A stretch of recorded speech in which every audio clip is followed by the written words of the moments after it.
Hey, thanks for stopping by Apple's Art Studio. I'm Apples. These are my art studio channel. I create many different items with polymer clay. Let me help you on your polymer clay journey. Let's learn together. All the information needed can be found in the description below.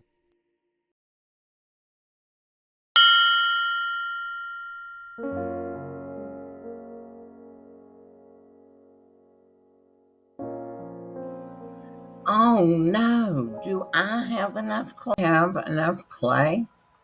Do you all know Teresa Salgado, Pandora? You know, the expert caner. I've learned so much from her over the years, and you can too. She explains everything so well. And just recently, she did a kaleidoscope cane tutorial for Sculpey, and that's what I followed. Decided to try to do, but I didn't have as much clay as I needed, so I followed it step by step, and I turned it into a square instead of a rectangle, and I reduced it to where it would fit the sides of my jar. So that's where I put it, and that's what it ended up like, and this is how I did it. I just wanted to show you the spice bottle real quick.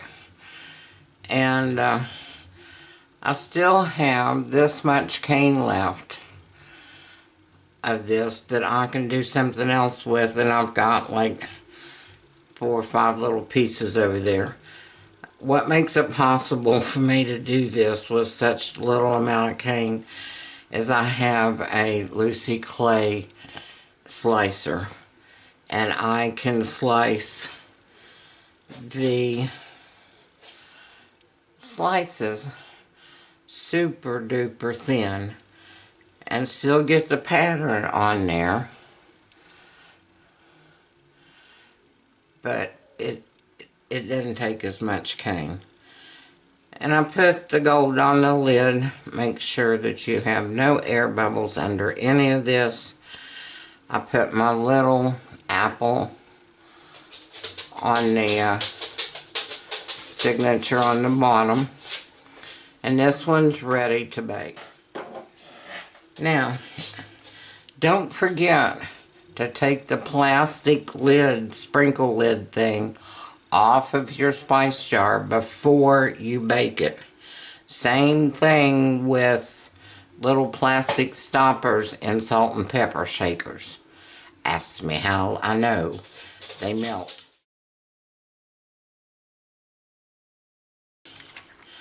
Okay, let's get to the pepper can.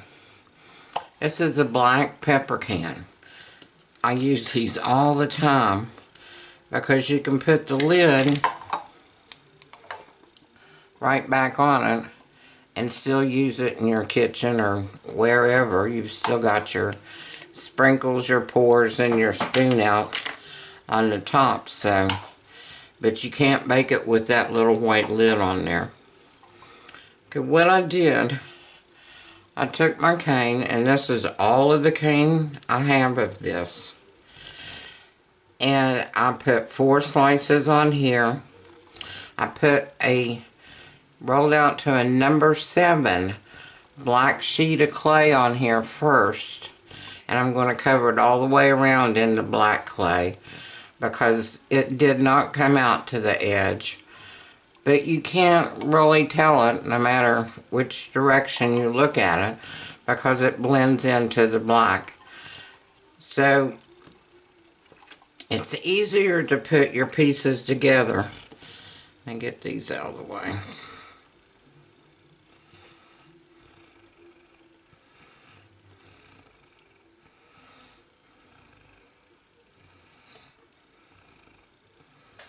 I was playing with those to see if I had enough left to do the sides, but I don't. So I have come up with something different for the sides.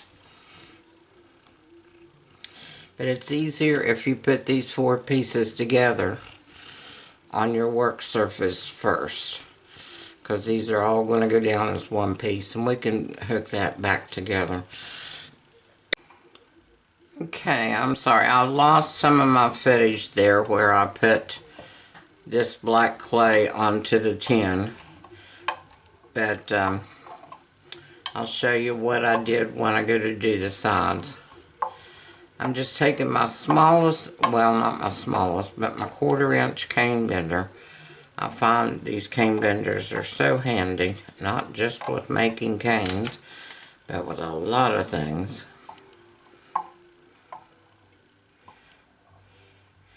And I want to make sure that that black clay is down at that edge so it doesn't show through white.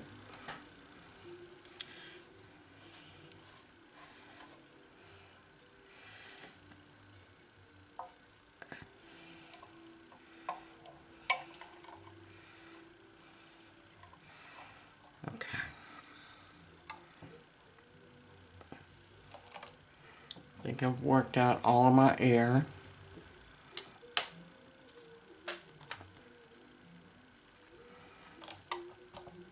I'm just going to roll this a little bit on top where it came loose a minute ago.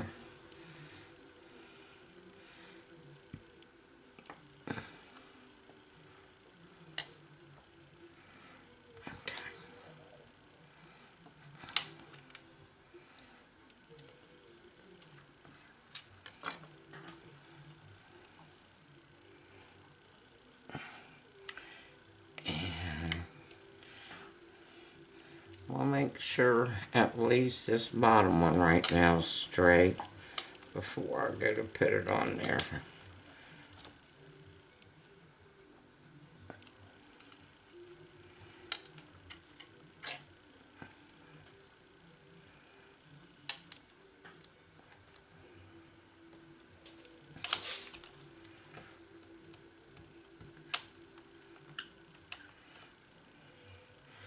Just straighten up all the edges. That top one, I'll have to cut some off of there. Okay. And I did put this one down at the bottom. How far down did I put it? I put it all the way down. Sort of centered it.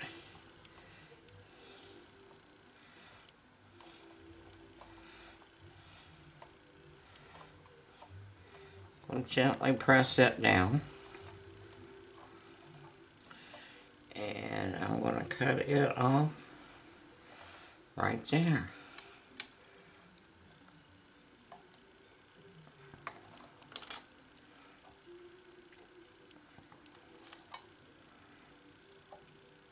Okay, let's put some black clay on the sides.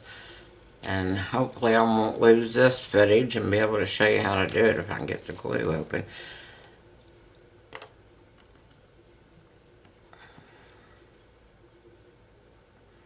And it doesn't take a lot. It just takes it being smooth. And I'm going to just put it on with a toothpick.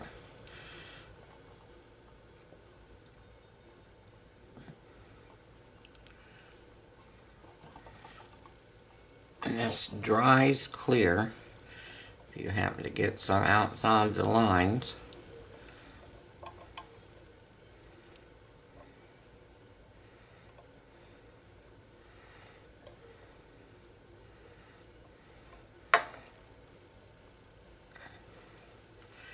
And I've already got my clay rolled out.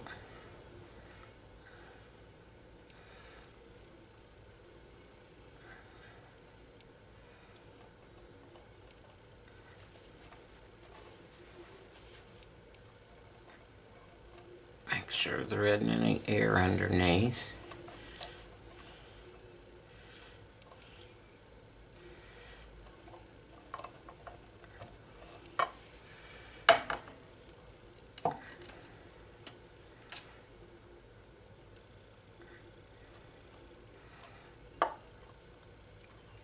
Cut this bottom off right there.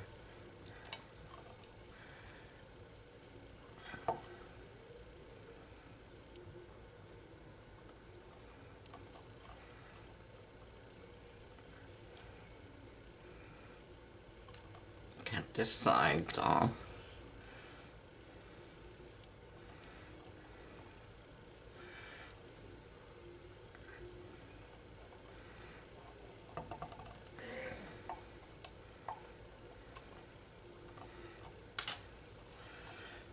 Okay.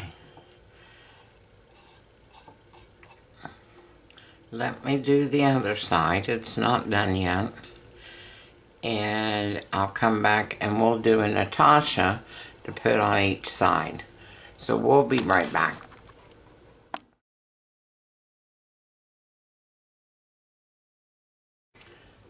I got the sides of my tin covered on both sides. And we're going to work on a Natasha to put down the center of those. I took all the scraps I had left from this cane and I rolled them out, because you really need to have them the same consistency all the way through to get your swirls going smoothly, actually. And I got it about the length I need. I need it right at 3 inches. And I'm taking my square pairs and I'm pushing it all in, putting equal pressure, and that's how you get your smooth sides and squared up and straight.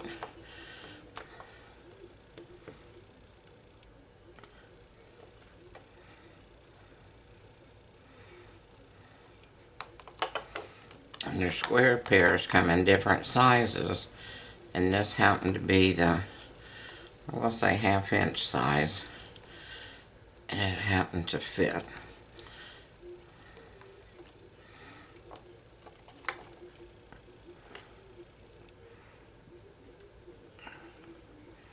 Get a flat bottom, so I'll have a flat place right up here to put against the end.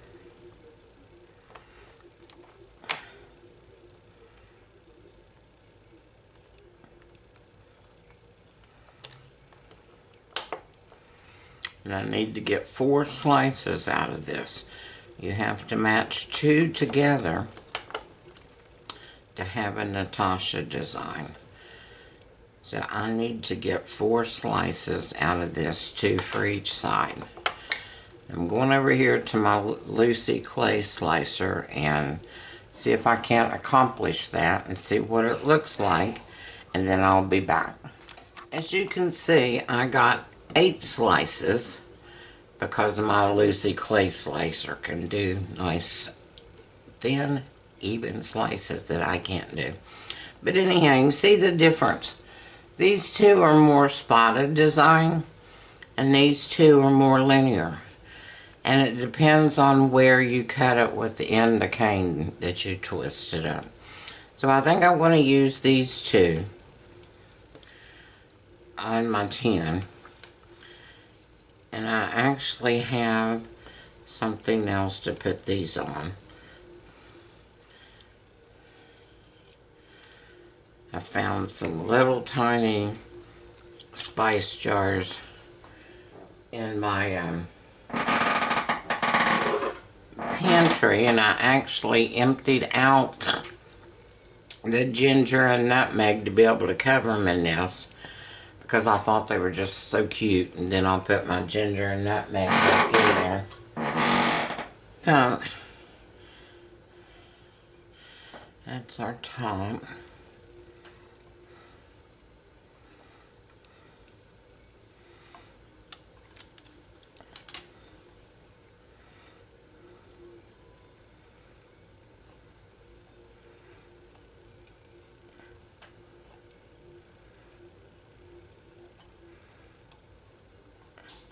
Just make sure there's no air bubbles under that. Trim it off when you get to the bottom.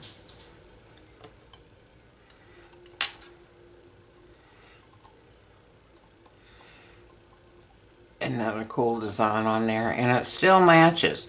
Even though it's not the same design as the front and back, they still are the same color pattern because they're scraps from the clays we used. And get that on there straight.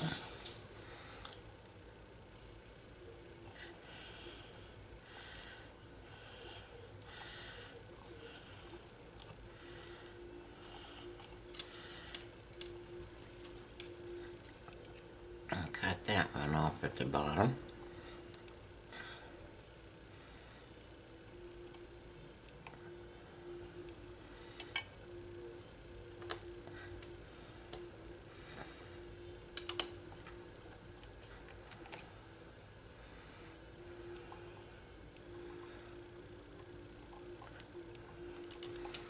Make sure the edges are all straight on the top so that plastic lid will fit back on after baking. Make sure your air bubbles are out. There was a little one in that underneath block layer.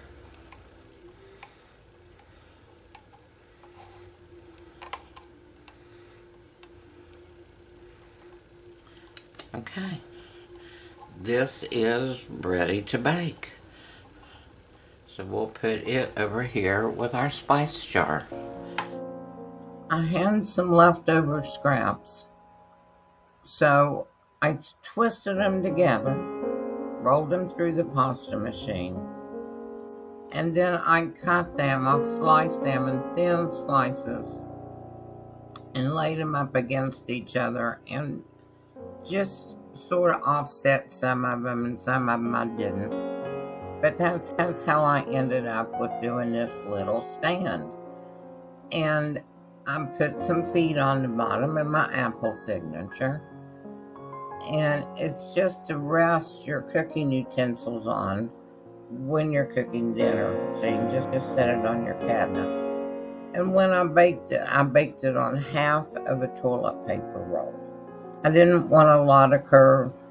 I didn't straighten up the edges. I just let it be the way it was, so it was more interesting to look at. And these are all ready to bake. My pepper can, my larger spice jar, my two little ones, and my little tray. After baking, I did put liquid clay on them, and I cured that with a heat gun because they're going to be wiped off a lot. So I had some cane slices left over. And, you know, we always do jewelry with our scraps if we don't start out with doing. So this is what I came up with. This is the original cane. And on the left, it's sliced into rectangles and put together. In the top center is your 6 triangle slices put together for your hexagon shape. On the right, it's larger. It has 8 slices of the original cane that are triangles put together. And the center, I just turned into a little wall hanging. I really like that heart in the center of it there. It just went into a wall hanging. So here are the 3 main necklaces after I got them strung. And this is a little bit pink. And here's my little wall hanging. I made the little crystal dangle charm at the bottom and put it on a cord. So see, you can use a little bit of clay, follow the instructions in a tutorial, and if you don't have enough to make what you really want, then take this time to practice. Pandora has many caning videos on YouTube. So look her up, Teresa Pandora Salgado. And until next time, blessings.